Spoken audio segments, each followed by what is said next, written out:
Hi అండి, welcome to my healthy cooking. ఈ రోజు మన హెల్దీ కుకింగ్ లో హెల్దీ బ్రేక్ఫాస్ట్ అండ్ లంచ్ ఏంటో చూసేద్దాం. బ్రేక్ఫాస్ట్ అయితే బొంగులతో కంప్లీట్ అయిపోయింది. టీ అయితే కొంచెం స్పెషల్ అండి. అదేంటంటే లాస్ట్ టైం తిరుపతి వెళ్ళినప్పుడు అక్కడ తాటి బెల్లంతో టీ తాగామండి. అసలు చాలా అంటే చాలా బాగుంది.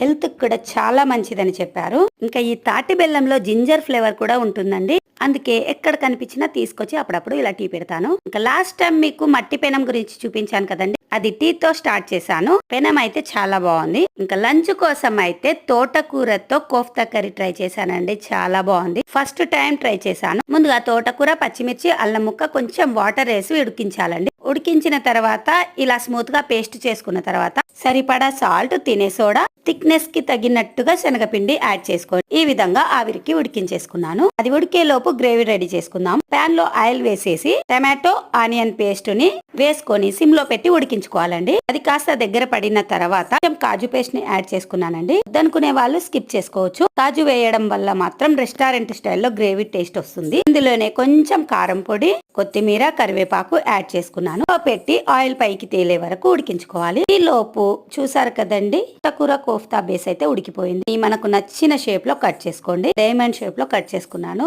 చాలా స్మూత్ గా ఉందండి. వీటిని ముక్కలుగా కట్ చేసుకున్న తర్వాత మరో ప్యాన్ లో కొంచెం ఆయిల్ వేసేసి ఫ్రై చేసుకోవాలి. ముక్కలు విరగకుండా ఫ్రై చేయాలండి. గ్రేవీ కూడా రెడీ అయిపోయింది. ఈ ముక్కలని జాగ్రత్తగా అందులో యాడ్ చేసుకోవాలండి. స్లోగా కలుపుకోవాలి, లేదంటే కోఫ్తాస్ అన్ని ముక్కలుగా అయిపోతాయండి. కొంచెం లూజ్ గా కావాలనుకుంటే మాత్రం కొంచెం వాటర్ యాడ్ చేసుకోండి. ఇంకా curry complete. Tasty kofta curry ready. Simple గా ఓన్లీ కీరాతో రైతా కూడా చేశానండి. చాలా బాగుంది. నచ్చితే మాత్రం ప్లీజ్ లైక్ అండ్ సబ్స్క్రైబ్.